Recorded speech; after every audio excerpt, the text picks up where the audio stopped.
मनरेगा का कॉन्सेप्ट गरीबों को अधिकार देने का कॉन्सेप्ट था। सोच ये थी कि हिंदुस्तान में जिसको भी काम की जरूरत हो वो डिमांड करके रिस्पेक्ट से उसे काम मिले। ये मनरेगा का कॉन्सेप्ट था। इसमें दूसरी बात थी कि ये थर्ड टियर ऑफ गवर्नमेंट जो हमारा है, पंचायती राज का जो सिस्टम है, उसके माध्यम से ये योजना चलाई जाए।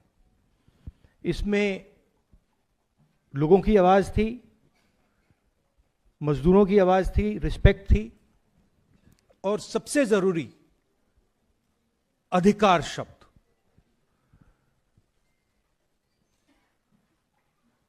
हर गरीब व्यक्ति को इस योजना ने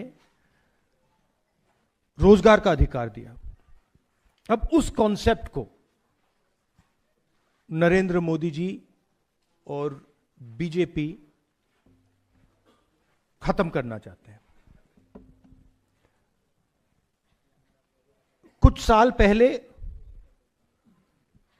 उन्होंने किसानों पर आक्रमण किया था, काले कानून लाए, मगर किसानों ने उनको रोक दिया। मुझे याद है पार्लियामेंट में और सड़कों पे किसानों ने नरेंद्र मोदी पर दबाव डालकर, हम सब ने नरेंद्र मोदी और सरकार पर दबाव डालकर उस कानून को, उन कानूनों को रद्द कर दिया। अब वही कॉन्सेप्ट जो इन्होंने किसानों के साथ किया था, अब वो मजदूरों के साथ करने की कोशिश कर रहे हैं। आइडिया है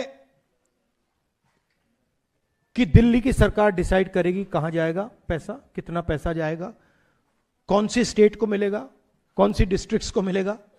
बीजेपी वाले स्टेट्स को ज्यादा पैसा जाएगा, ऑपोजिशन वाले स्टेट्स को कम जाएगा, और वो डिसाइड करेंगे किसको किस तरीके की मजदूरी चाहिए और वो इंप्लीमेंट करेंगे सेंट्रलाइज तरीके से। अधिकार खत्म कर दिया। और मेन बात यह है कि जो पहले मजदूरों को मिलता था, अब वो ठेकेदारों को और ब्यूरोक्रेसी को मिलेगा।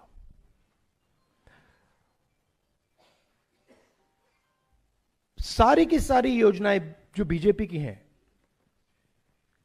इनका लक्ष्य इसी लाइन पे होता है। उनकी विचारधारा है कि हिंदुस्तान का धन, हिंदुस्तान के एसेट्स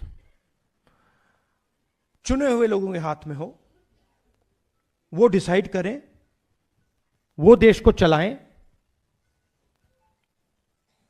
पूरा का पूरा धन उनके हाथों में चला जाए, और गरीब लोग जो हैं, और उसमें ज्यादातर हमारे दलित, आदिवासी, ओबीसी, इस वर्ग के लोग हैं, ये अमीरों पर, अदानी अंबानी जैसे लोगों पर फुली डिपेंडेंट हो जाए और इनकी बात माने, और अगर नहीं माने तो भूखे मर जाए। ये इनका हिंदुस्तान का मॉडल है।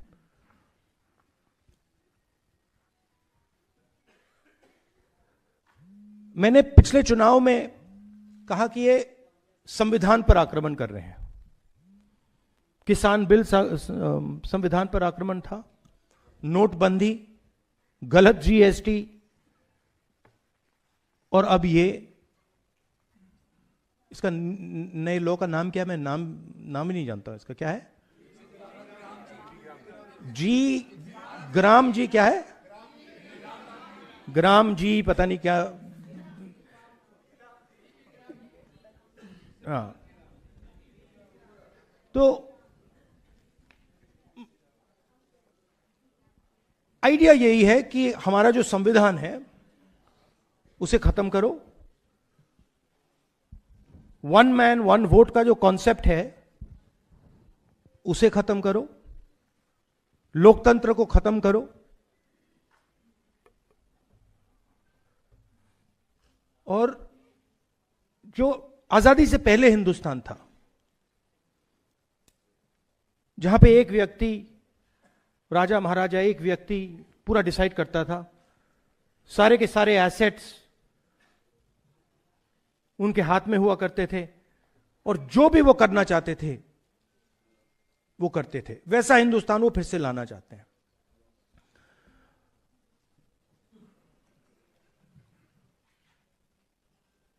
और इनकी इंटेंशन रुकने की नहीं है, क्योंकि ये जो मॉडर्न इंडिया का स्ट्रक्चर है इसको ये बदलना चाहते हैं और तोड़ना चाहते हैं।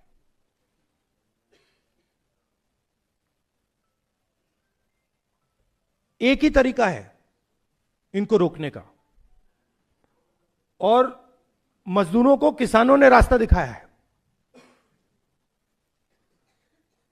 अगर हम सब एक साथ मिलकर खड़े हो जाएंगे, मैं आपको बता रहा हूं ये डरपोक लोग हैं, मैं अब इनको बहुत अच्छी तरह जानता हूं, ये डरपोक लोग हैं। अगर आप सब, हम सब एक साथ खड़े हो जाएंगे,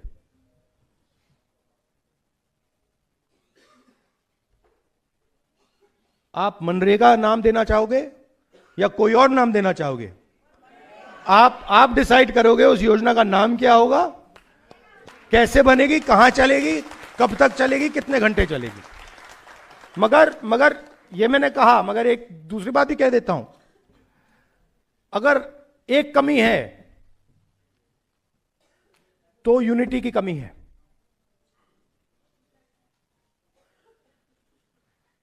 एक साथ गरीब लोग खड़े नहीं होते, अब होना पड़ेगा।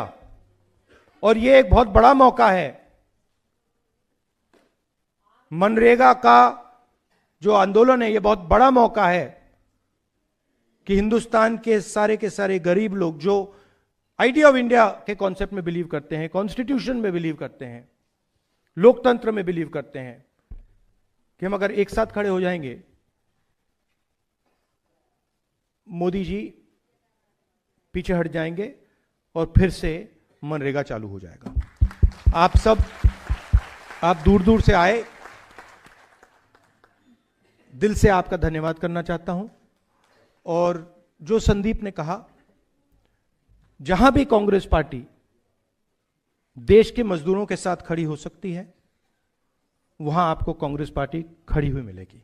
धन्यवाद।